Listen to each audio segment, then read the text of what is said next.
Yeah, there is a start recording button right there. Recording pending. Okay, did it ask like everybody? Okay, you're a Recording. recording meeting. Okay. Yes, it is. It is recording now. Okay, cool. So I assume after it's done, it will send me a link or something, and then I'll just send that, Letitia, to you. Thanks, that's really helpful. And so I think we have everybody on that we need now, and plus we're recording, so we should just do introductions and move forward if possible. Awesome. All right, so why don't we go around? Mike and Kathy, you want to start? Sure. This is Kathy Fay with I Heart My Home CT, and we work with lots of the different HES contractors, especially Leticia. Yep, and I'm Mike. I work on the program more directly with a lot of the customers. Viv? I'm Leticia. I'm the co-chair of Efficiency for All, which is a contractor organization in Connecticut, and I'm a policy co-chair for the Building Performance Association of America. I'm also a contractor here in Connecticut under Energy Efficiency Solutions.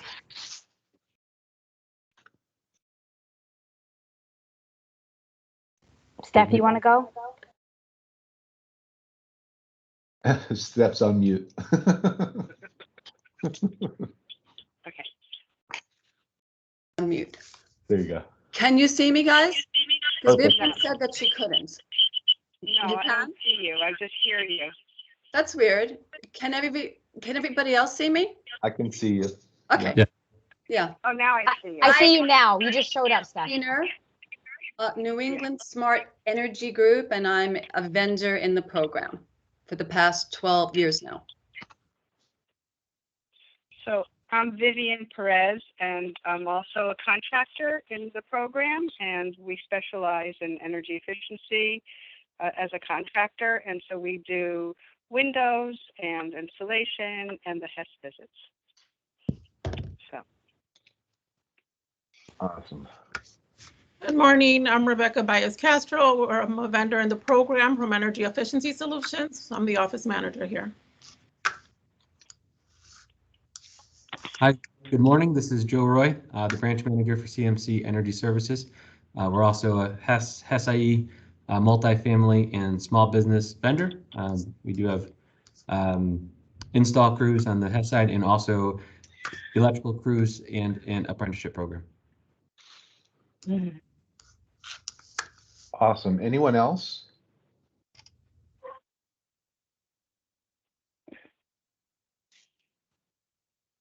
There we go. Go ahead, 203-913-4971. That's Vivian. Oh, that's That's me. Vivian. Okay, sorry. You got Somehow the my speaker on my computer doesn't work, so that's why I said 1 minute. Let me just call it in. Cool. Cool. Fail safes, they all work. All right. So so good morning, everyone. So a couple of weeks ago, we were asked to provide to the residential committee of the EEB kind of what's happening on the landscape of things that the Green Bank is working on, and then just broadly what's kind of happening on the policy front.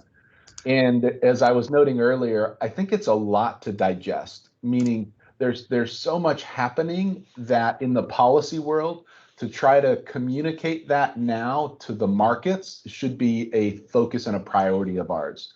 So Letitia reached out and asked if we can start the conversation around, okay, so what does this tariff mean as the solar PV market transitions to a tariff? What does that mean in the context of home energy solutions, HES-IE, beneficial electrification? You know, what does that mean in terms of the opportunity to our businesses and our organizations? So with that kind of broad thing in mind, like we put together a few slides and they're intended to be like high level. We're happy to like keep the conversation going. We're recording this so we can share this with others, but we're happy to like go in deeper in other areas. But we're going to try to keep it this conversation high level. Here's what I thought we would cover is we'll start with the public policy because a lot has really happened and is happening. So I'll try to ground us in some of this and to describe it in such a way. And you all help me by stopping me and raising questions by saying, trying to probe in terms of what this means to your business, right, in your organization. I'll try to present it that way, but sometimes I get locked up in policy wonk and miss the mark. So you help me. So we'll start off with the public policy, then we'll go into the tariff. So we'll literally go into a deeper dive in terms of what it means, because January 1st of 2022, the electric distribution companies, Eversource and Avangrid, will be implementing the residential tariff. So that's important. We'll go into a deeper dive on that. Sergio and I will. And then battery storage. So how does battery storage connect to behind the meter renewable energy? There was a policy passed, great. There's also a docket that's been in process for the last year, great. Where does all that stand in terms of battery storage in the grand scheme of integration of distributed energy resources? Efficiency, conservation, batteries, solar, all those sorts of things. How does all of those things play together? And then lastly are just a few thoughts that we put out there just for things for you to think about in terms of gathering more information. And again, we're happy to help in that context. So let's jump in. So boy, since literally a decade, July 1st of 2011, the big energy bill that passed, Public Act 1180, for those of you who are energy wonks, within that bill was the creation of something called the Residential Solar Investment Program that essentially said the Green Bank, you will administer a residential solar program. At that time, it was to deploy no less than 30 megawatts of residential solar by 2022. In 2015, that target increased to 300 megawatts. It was a Governor Malloy campaign promise that he kept. So he increased that target times 10 to 300 megawatts. And then in 2018, that target was increased by another 50 megawatts to allow the industry some time to transition from net metering to a tariff. I'll try to describe some of those things, what it means in a second.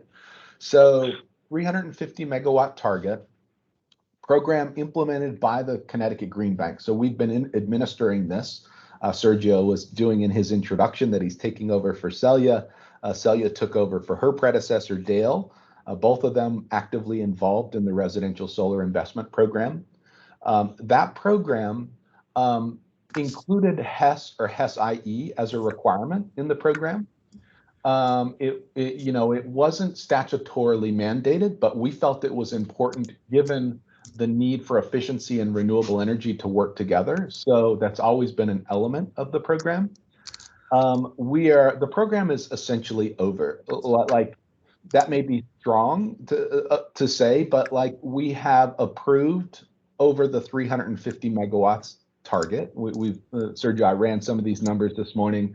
So 370 megawatts of approved projects, a little over 45,000 projects, and that's about $1.4 billion of investment to deploy that 370 megawatts of solar PV. Versus the 341 megawatts. So that is that's how much is constructed, Sergio. So our goal is to make sure that 350 megawatts of solar is constructed. So some of the approved projects will drop off as some households will not install. You probably run into this when you have somebody sign up, but they cancel. So some of that cancellation happens. Connecticut's a solar with justice state, which is to say that low to moderate income families and communities of color, Black and Hispanic families, are proportionately demanding solar more than non-LMI families and white families. The interesting thing there, though, is that that's good, but Black and Hispanic families only own less than 5% of homes in Connecticut versus white families at 85%. So there's a structural thing going on that is broader than energy. There's a housing issue, right? Ownership, wealth. Black and Hispanic families need to own homes more to build wealth. So there's those sorts of things. We provide an incentive, either upfront or based on the per kilowatt hour of solar produced. And what we do is, as we provide that incentive, we retain the attribute, renewable energy credits. Some of you might be familiar with this through the efficiency programs. Capacity payments, the utilities for all your HES projects, they retain capacity payments, the associated capacity reductions. In the case of renewables, the Green Bank owns those RECs and we sell them to the utilities.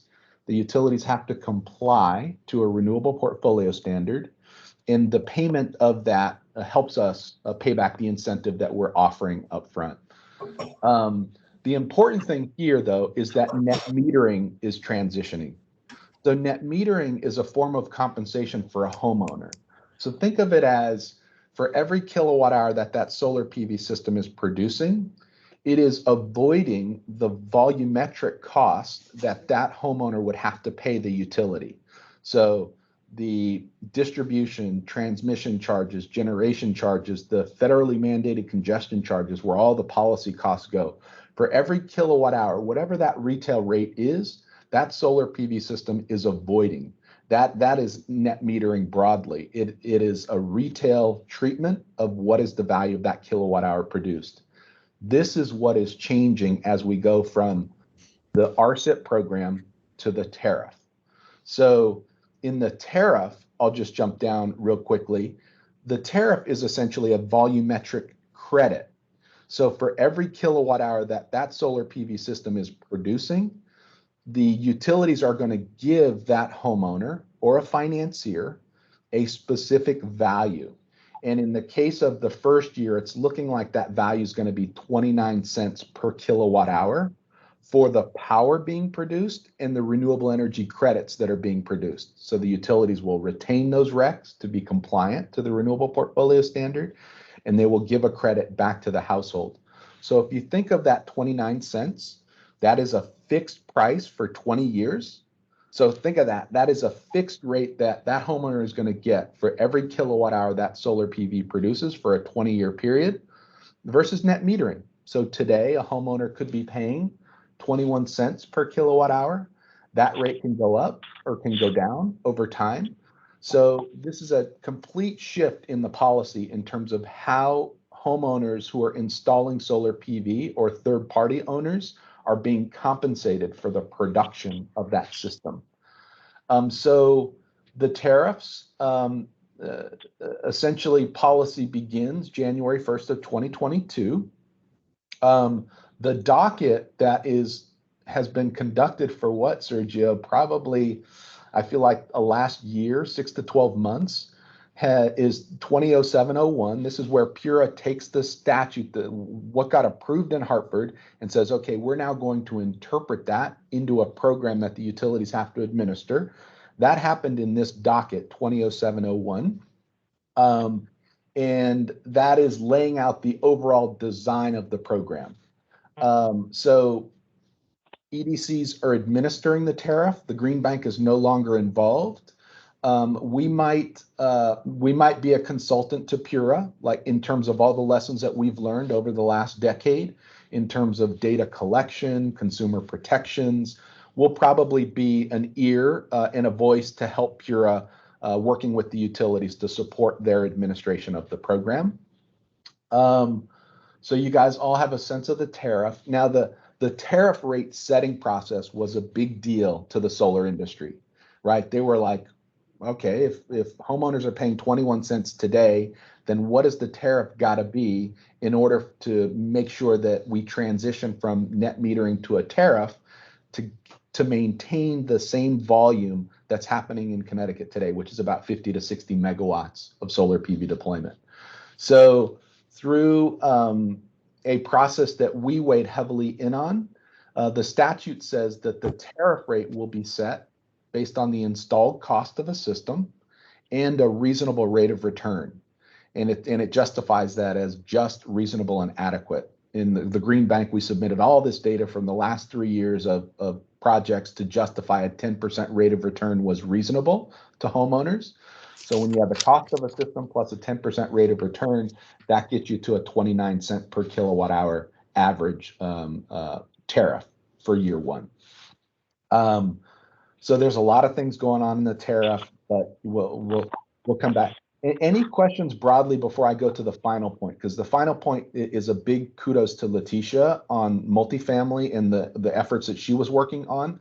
But let me just see if there's any questions broadly on the policy. And HES and HES-IE is going to be required in the tariff. We advocated for that right out. We were like, you got to require it. It's, you know, it doesn't say it in statute, but energy efficiency and solar PV have to be done together. Bryan, just a clarification, is that tariff rate renewed or redetermined every year? Great question. That's really showing that you're getting what's happening. So every year it will get reset based on installed cost data from the prior year. So the utilities are going to make available 6,000 plus projects of installed cost data to PURA in the next year through a docket. PURA is going to say, okay, the average or the median cost of a system is this. And then that 10% rate of return is going to peg against that installed cost number. What's interesting, though, is that, and this is why the Green Bank became supportive of the tariff, was that the federal investment tax credit changes. So for those of you who know, solar had a 30% investment tax credit. That dropped to 26%. I think we're currently in 26%, Sergio, this year and next year. And then that drops to 22% in 2023. And then that drops to 0 after that. So as that federal investment tax credit drops, that tariff has to increase to compensate the homeowner to receive that 10% rate of return. So we became very supportive of it because whatever happens politically at the federal level, Connecticut's tariff will always adjust to give that homeowner the rate of return required by statute. So every year there will be a process to say next year the tariff rate will be set at this rate so that the market has, I think it's a 3 to 6 month runway knowing what the tariff rate is going to be. Good question. And then, Bryan, just to add, then the rate will be set for the projects built that year, right? For 20 years for the projects built in that year. Every year it will be recalculated for the projects built, you know, each consecutive year. So if you install a project in 2022 at 29 cents, you're going to get 29 cents as a tariff rate for 20 years. Every year, if you're a new project in, your tariff rate's going to adjust. So then even when the federal rate is at 0, it's still going to be the same as when you purchased it. If you've purchased it in 2022, right, and you get at the 29 cents, it will always stay at the 29 cents because the 29 cents, when it was calculated, indicates takes into the right. Okay, perfect. That's going to be 0. Got it. Perfect. Okay. And literally, Sergio and I have a call today at 11 with PURA, where we're going through the calculation of the tariff using a calculator. And in those years where the ITC is 0%, that tariff rate shoots up to, I think it's what, 36, 38 cents, something like that, Sergio. So it's a good way for Connecticut to weather any federal policy changes.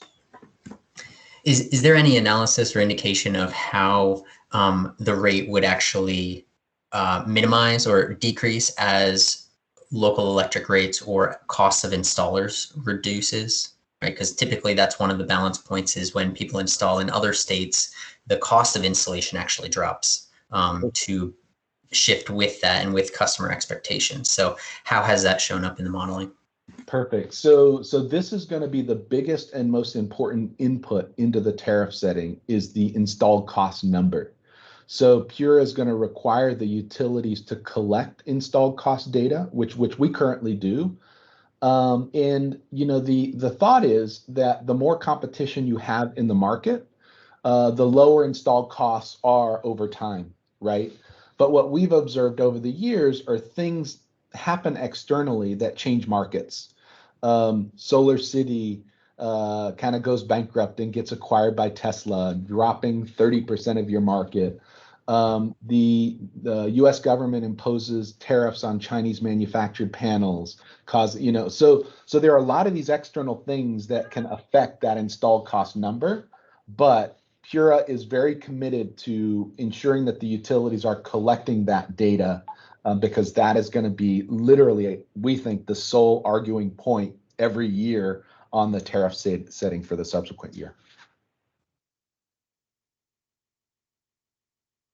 Okay, Leticia, you got your hand. I think you're on mute, Leticia. Sorry, thanks.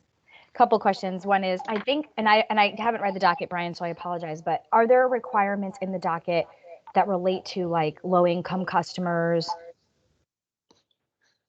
Yeah. And if so, how will that kind of play? Because many of the contractors here serve about 50% of the low income customers and then about 50% of market rate. And I know that for us, like this is so much information off the rip, but thank you. And the question that we were kind of posed is, how can we create a program that beneficially supports people reducing consumption through home energy solutions and home energy solutions income eligible, and connect people to renewable resources such as solar and a beneficial electrification like EVs and heat pumps? So that was how it was kind of posed to us, but not as clear as I just said it. And I think what we're trying to figure out is, since it's our first real dive into this concept, and we've kind of been asked to develop a proposal, are there other models that are already doing this work to offer residential solar in combination with energy reduction services, specifically for low-income populations or market populations? Are there models that we could go look at? I would say, like, from a policy perspective, there's generally policymakers have treated renewable energy and energy efficiency in silos, but in Connecticut, we've always tried to make sure that they're being done together. So in the case of the RSIP, yes. In the case of the tariff, yes, it's now a requirement. So to your point, Leticia, on the third bullet, let's dive into the low income a little bit. So this is the tariff deep dive. We've kind of gone through the first two bullets here. We've been spending more time on the second bullet, the tariff rate setting, but it's really clear that Chair Gillette of PURA, through a number of her dockets, has energy affordability as like her top priority. So she's constantly thinking, how can we make sure that all DERs, whether it's renewable energy, whether it's battery storage, whether it's electric vehicle recharging stations, are working to make sure that low income has access to these technologies.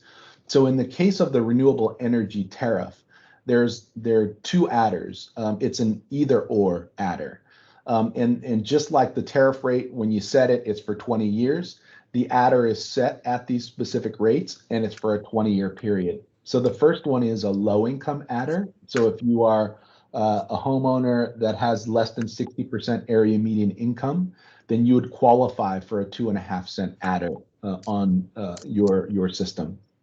The second one is, if you're not less than 60% AMI, but you are located in a DECD identified distressed community, distressed municipality, then you would receive 1.25 cents per kilowatt hour adder.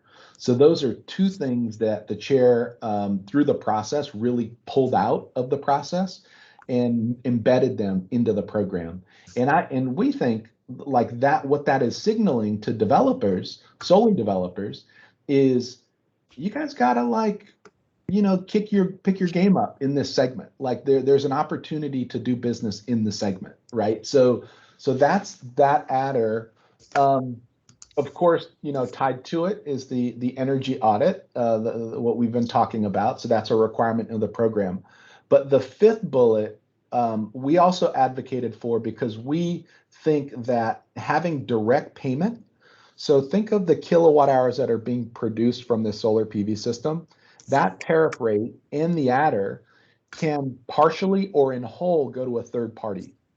The challenge in financing solar for low income is the perceived risk that low income, you can't serve, they're never going to pay their bills, right? It's a unconscious bias that people have that low income aren't going to pay their bill, which is completely wrong. We've completely debunked that, showing that they're going to pay their bill. So direct payment is a mechanism that would allow the utilities to direct some of that tariff or all of that tariff to a third party, we think what that is going to do is it's going to lower perceived risk to finance those projects and therefore lower the interest rate and the cost of capital to lend to low to moderate income families. And they do it in Massachusetts. We've got it now in Connecticut. The chair and Pura team have, see the potential for this. So that is an element. Beneficial electrification. So to your point, Letitia, on EVs and renewable heating and cooling. So right now, the Green Bank, what are we, Sergio? We'll tend to provide the incentive to support a solar PV system up to 80% of the load of the home. Is that kind of right? Yeah, that is correct. 80%.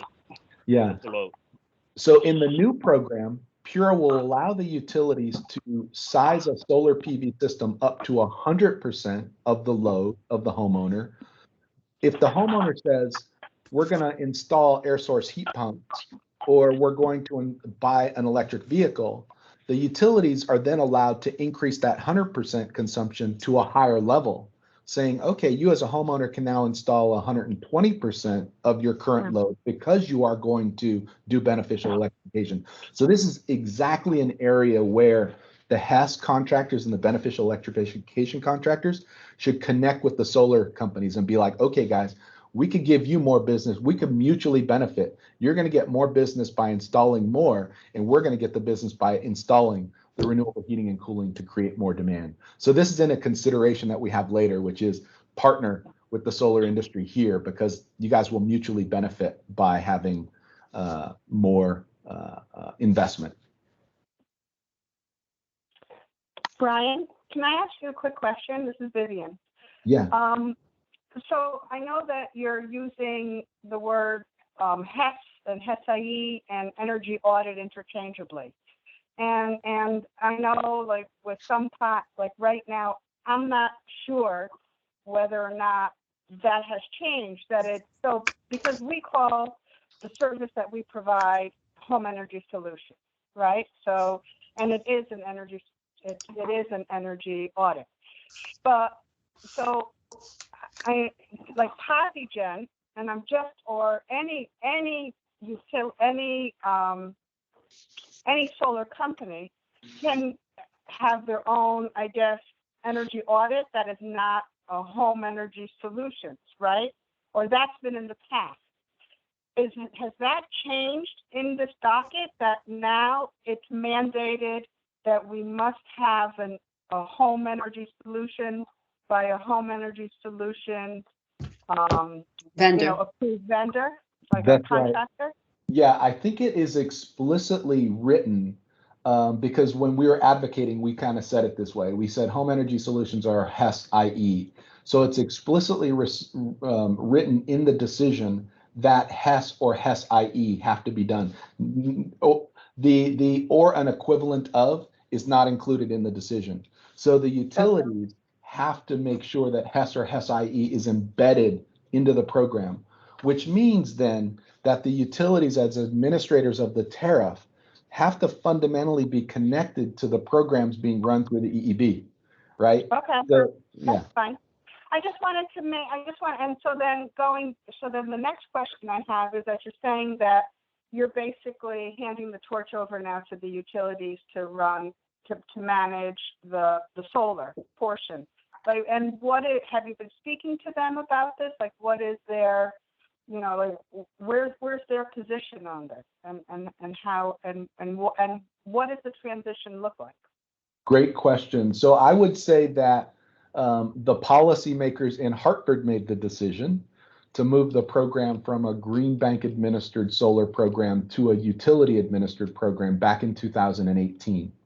So we've all been working together through Pura dockets to ensure that the market transitions from net metering and the RCIP incentive to a tariff. And we have a vested interest in making that happen because we are fundamentally an economic development organization. We want to make sure that the jobs that have been created in the local solar industry from the RCIP are maintained going forward in the tariff. So right. literally Pura in its decision said, okay, the Green Bank has supported 50 to 60 megawatts a year. That needs to utilities, that needs to maintain going forward. If it drops, then you are not appropriately implementing the intent of the program, which is to support the local solar industry. So we are constantly working with our utility colleagues, Deep, Pura, others, to try to make sure. Now, we are 6 months away from that tariff starting. So we're starting to get anxious that, okay, Right.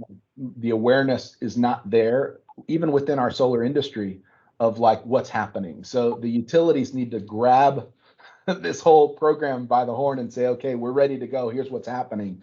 And right now, for the most part, they're engaging in a docket and not, a market awareness thing. Mm-hmm. Mm-hmm. Do you think that there's going to be an extension to move to the tariff, that if they're not ready?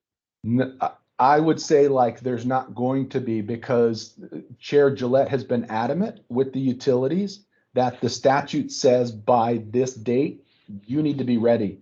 And if the utilities aren't ready, I think Pura is going to take steps that the utilities may not like.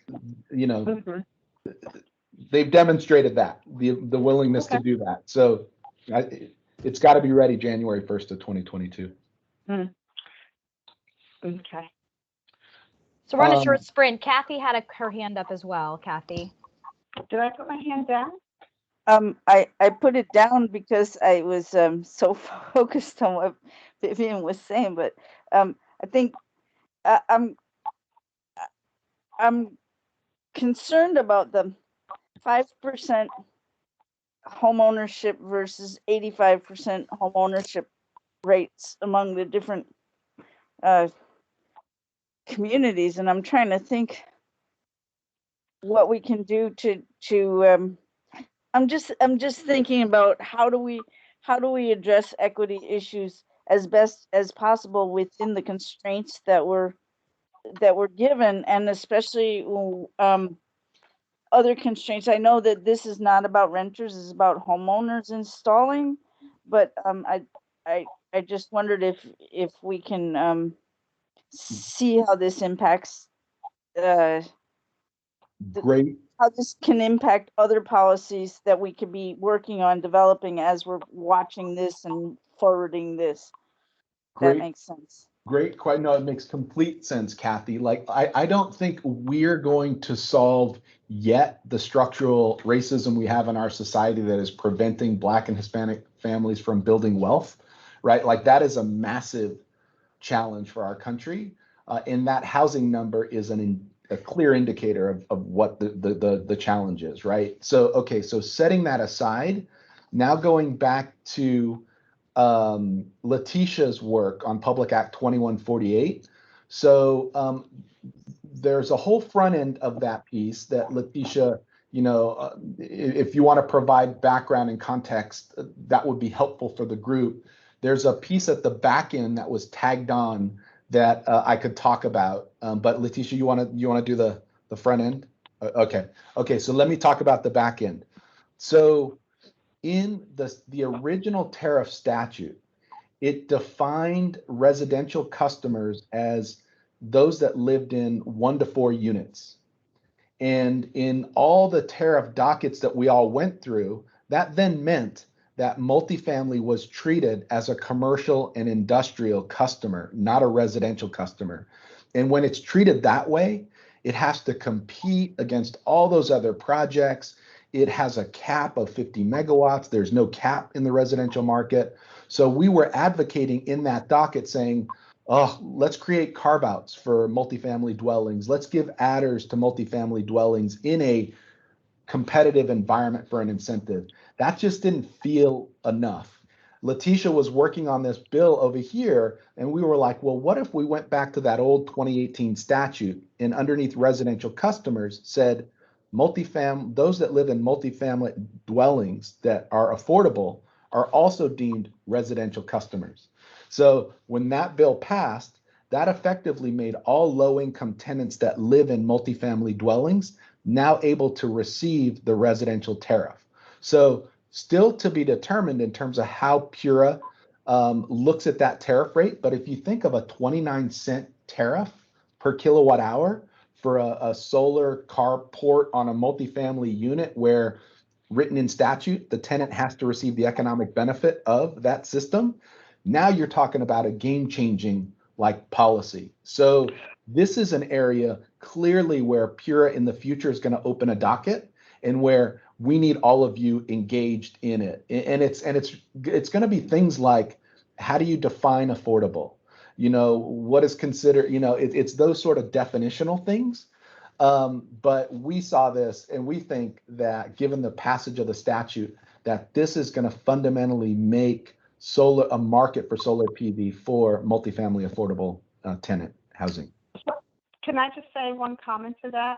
Yeah. So it's a very interesting thing when you talk about 1 to 4 family. So I'm going to call it a 4Z. So if you have a landlord that owns, you know, let's say, 50 apartment units, or I'm say 40 apartment units that are 10 4Z, that's considered a multifamily, and that's not considered a single family dwelling. So I think when you're talking about defining things, you also have to go back and, and define that as well. Because what happens is that if it's a multifamily, then it wouldn't be part of your, what you're trying to get to. Yep. Right?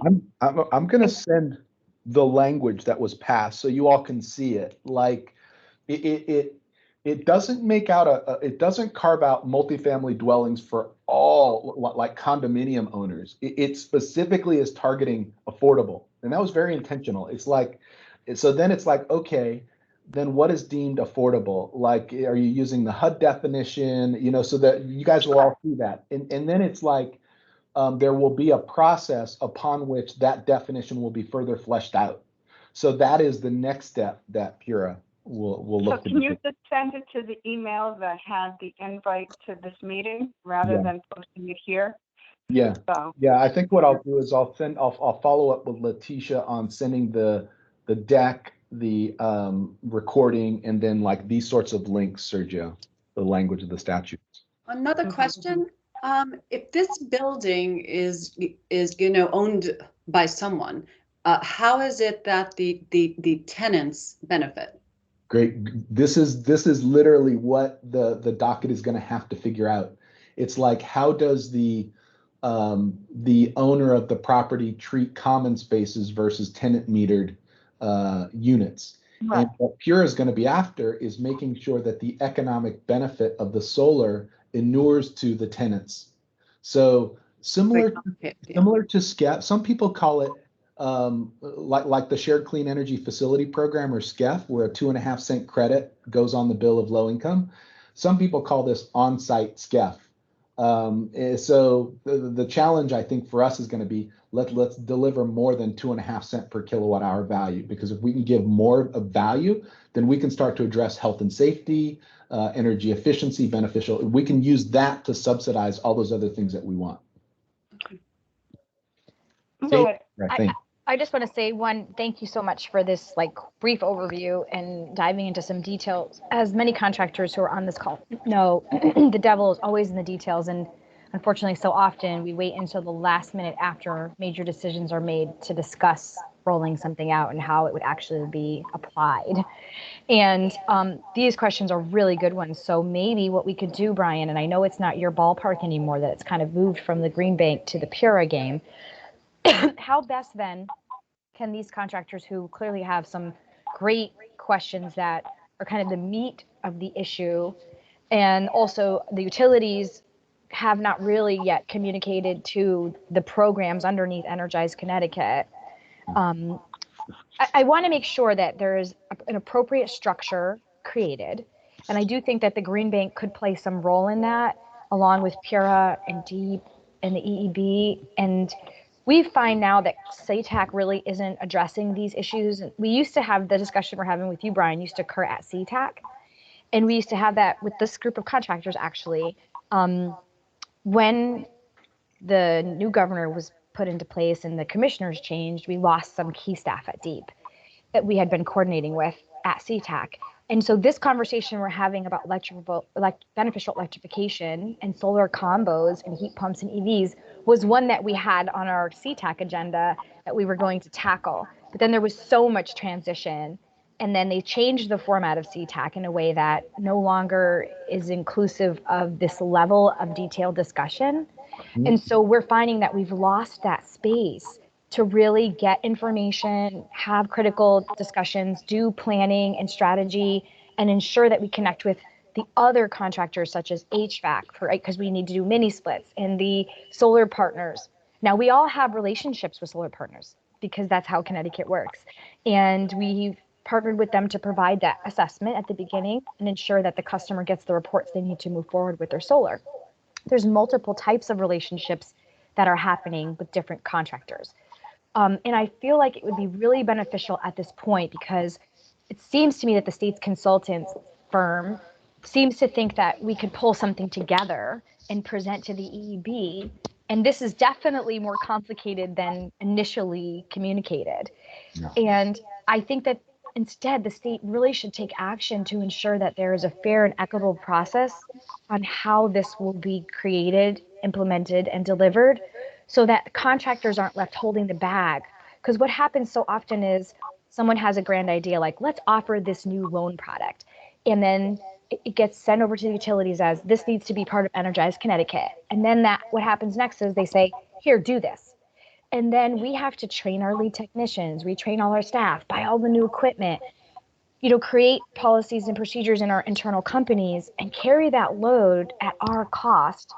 And they'll say at our cost because there's money allocated to the Green Bank, to the utilities, to DEEP, even to the EEB consultants to develop and flesh these projects out. But then they get turned over to us, and we end up doing that legwork and that lift kind of on our own backs as small contractors, many owned by women, minorities. There's really only 2 large contractors in the state, and everyone else is, under 50 employees.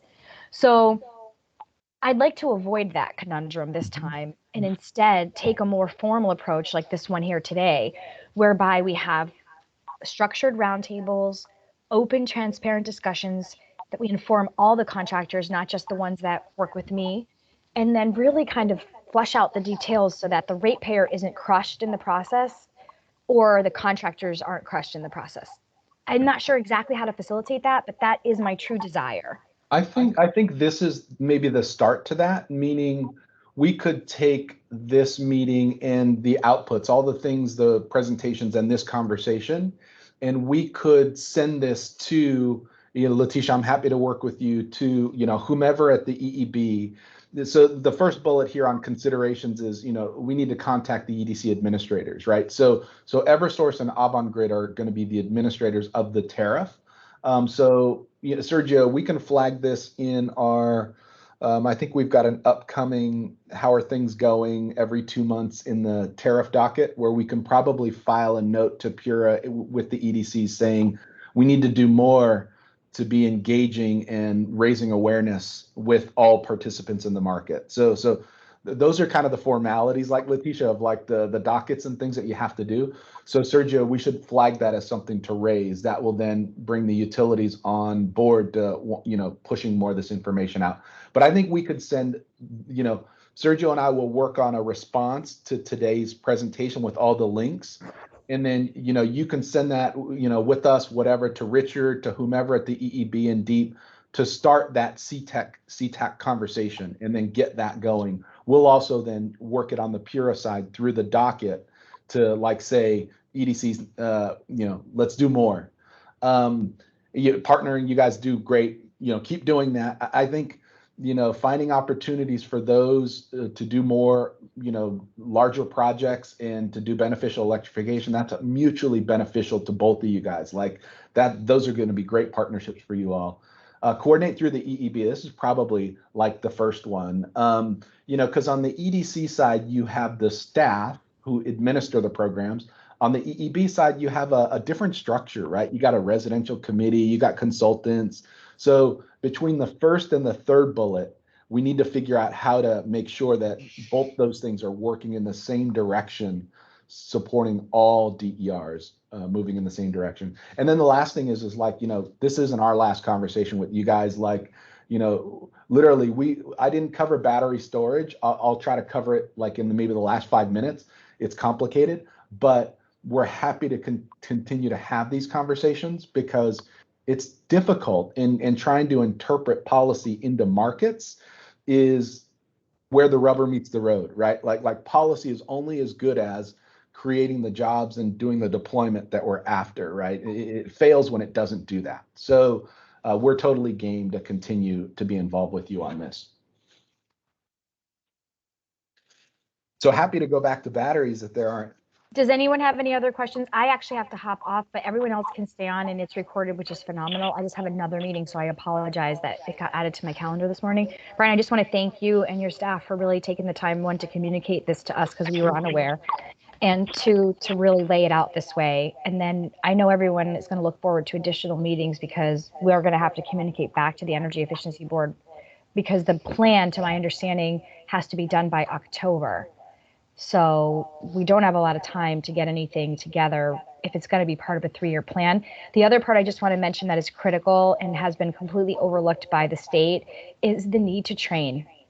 We already have a lack of staff. Currently, vendors are booking HES jobs out into October and November, and it just became July. So we have a lack of staff because of COVID shutdowns. We have the backup of customers with the incentives, and then we were backed up 4 months. So we had to make up 4 months of work plus take new customers at the same time.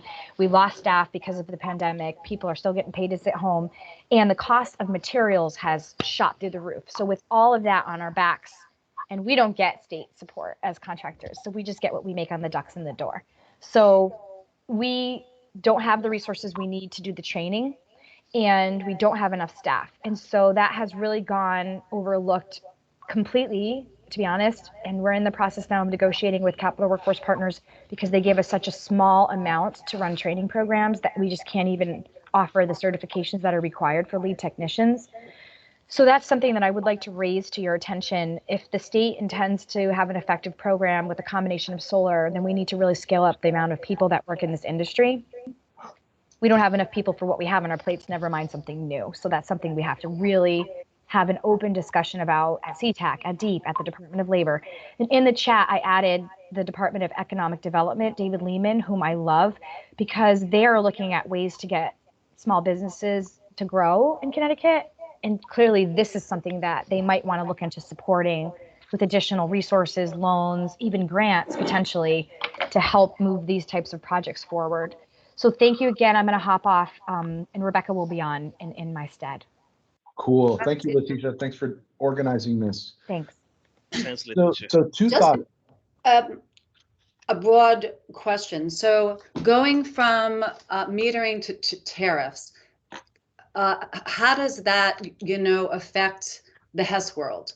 I mean, what is going to be different for us at this point? I mean, it kind of like opens up to things that the policy is, speaking to, but it doesn't appear that it's going to I don't think it's going to change our program. Right. Yeah, I don't think it's not going to change the nature of the program. I think it's going to continue to the point Vivian was raising.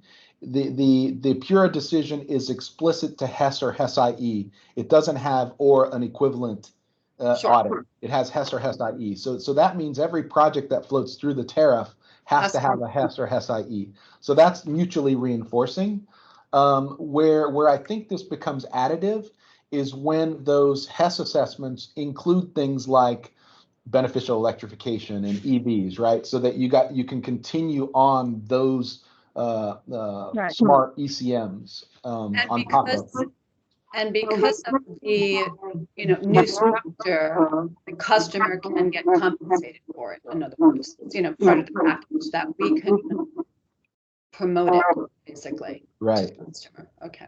Right. I mean, it's like what I haven't run, Sergio. What's going on in my mind is like, okay, if you take out a heating oil, a furnace using heating oil, and you replace it with an all-season efficient ductless mini split.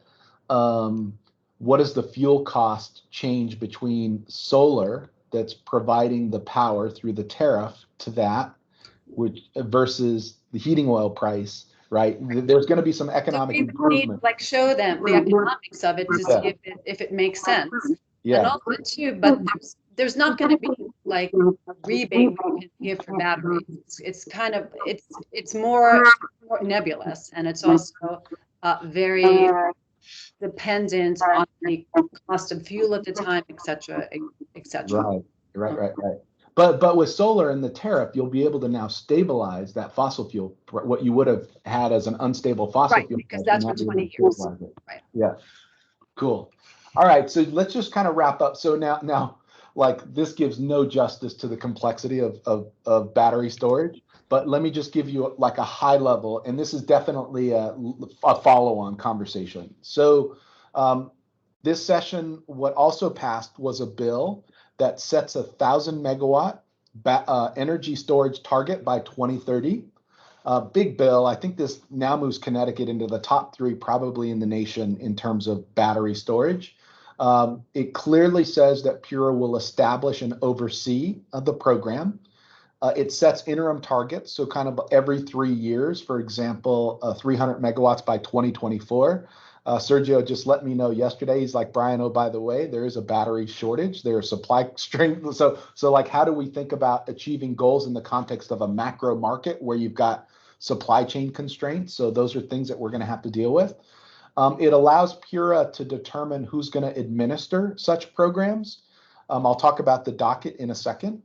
And it allows behind the meter residential, commercial, and industrial installs, as well as front of the meter. Think of them as grid scale battery storage projects. So that's the policy. Now, Pura for the last year has been in a docket under the Equitable Modern Grid proceeding. So you all are running businesses and you're doing the day-to-day with your customers. There are all these things also going on in terms of storage, electric vehicles. I didn't even mention electric vehicles in here, like literally where the utilities will run all the conduit up to the recharging station. All that is rate based. The only thing that has to be paid for is the recharger itself, and that's the smallest part. So on electric storage, Pura just last week has issued a proposed final decision from a docket they literally started a year ago on battery storage, where the Green Bank and the EDCs will be co-administering a 580 megawatt battery storage program, split halfway, 290 for residential, 290 for commercial and industrial, for both standalone or paired with PV systems. So when batteries are paired with PV, they get the federal investment tax credit. When they don't get it. So there's an economic reason to want to pair it, although people are working at the national level to try to allow standalone to receive it. So we could see policy changes. And I could say, again, coming back to Pura's priorities, that Pura is literally focusing on vulnerable communities throughout all their programs. So on the residential side, there is a low-income adder for low-income families and those located in environmental justice communities. The economics that we've been looking at, and we have to come back to Pura with an assessment on in about a month and a half. If you look at that for low income, it's going to pay for the battery storage system. So now low income that has solar and battery storage, now they are more resilient to the impacts of climate. They can now isolate themselves during a grid outage. But what's happening here, the reason Pura is so, and policymakers are so supportive of battery storage, is because when you allow the utilities to say to that homeowner that has PV and batteries that I want that solar power that's stored in that battery to dispatch when the peak is at its highest, what you're effectively doing there is socializing the benefit that homeowner was once receiving for themselves to the rest of the people on the grid. And that's going to lower electric rates. So the challenge here is going to be getting batteries deployed in and around Connecticut and allowing the utilities to say to that homeowner or that commercial and industrial business, I need your power right now, like in the middle of a hot summer humid day at this peak point. And then when they pull that power out of those batteries, that's going to lower the electric rates on everybody because it's reducing peak demand.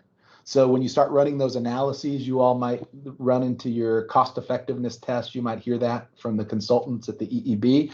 They're doing all these sorts of things on the battery storage.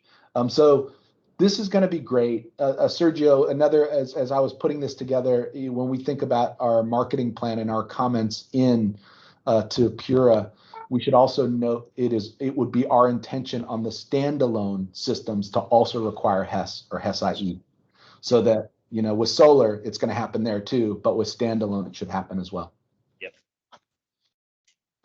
So that's battery storage. Again, a much longer there's so much analysis that's behind all this stuff, and now it's this is going to begin January 1st of 2022 as well.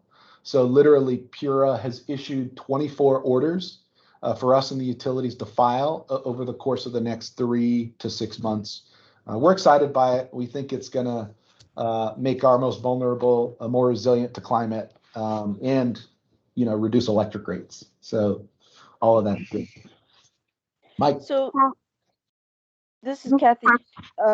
We've been lining people up to be able to take advantage of the Solar Plus storage program. Mm-hmm.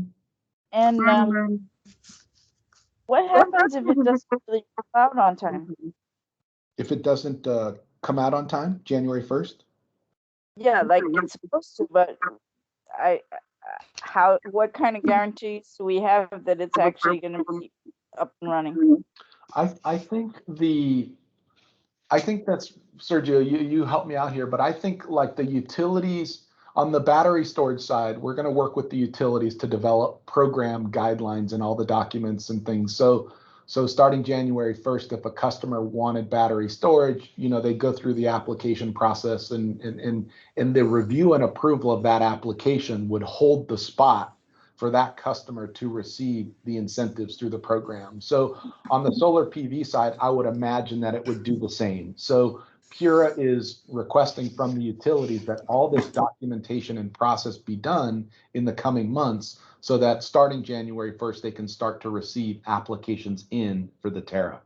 So it's kind of, you know, they're working through all the pieces, but I think January 1st is, you know, it's right around the corner, but the utilities have to be ready to launch the tariff. We're certainly going to be ready on the battery side. Okay. Bryan, So, I have asked that question to the utilities, right? And what they say is that they're seeing this as a mandate and not an option. So they will be ready, even if some of the processes need to be manual. Let's say customer enrollment need to be manual, or it will take them a little longer to have their billing system ready. But they're seeing this as a mandate, and they will be ready. That's what they're telling us. okay. So this is Mike again. Just quick comment on that, and then I know it's top of the hour, so but something to discuss next time would be, again, if we want to do a similar set of examples of people going through the battery storage process, because like Kathy said, we have LMI customers who already have installed their solar in preparation for the battery storage that's going to go with it. And so they're keyed up and ready to go.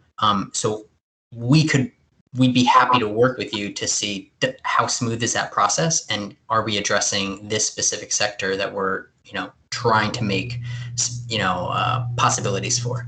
And then in that same way, I'd be curious to hear how you conceive or consider the energy storage as different from the electric storage. You know, obviously the batteries are one piece of it, but there's various forms in which energy storage can happen, either thermally or hot water heaters or something else. But that could be also treated as a demand response option. So maybe something for the next time. Does that sound good? Yeah, no, so Sergio, great comment, Mike. Sergio, the Green Bank's going to be responsible for developing the marketing and communication plan for battery storage. So Sergio, we should flag I Heart My Home and, you know, folks from this conversation in to help us think about that. We have actually surveyed that, Mike. Last year, Kathy, we surveyed, I want to say 1,000 RCIP customers that have solar, and those that don't, and kind of ask them the question of, would you be interested in battery storage or not? So we actually have all the data. So you better believe we're going to go right after them first, you know, in the marketing line, because they want it. So we will, I put a note here that we'll share that survey that was submitted in the docket so you can kind of see that demand stuff, research that we did to get a sense. But no, I mean, that is exactly the first customer to go to, is those that have storage already or solar already. You know, they're ripe for it. So if we can work with you all to figure out, you know, what the message is and help get that customer acquisition up for those, we're all for it. Cool. Hey, thank you both for all of this, and thanks for everybody who could be joining. This is great commentary. Awesome. All right, gang. So yeah, so Right. we'll break up here. We've got some follow-up, and we'll keep the conversation going. Thank you for your time. Really Bye, appreciate it. guys.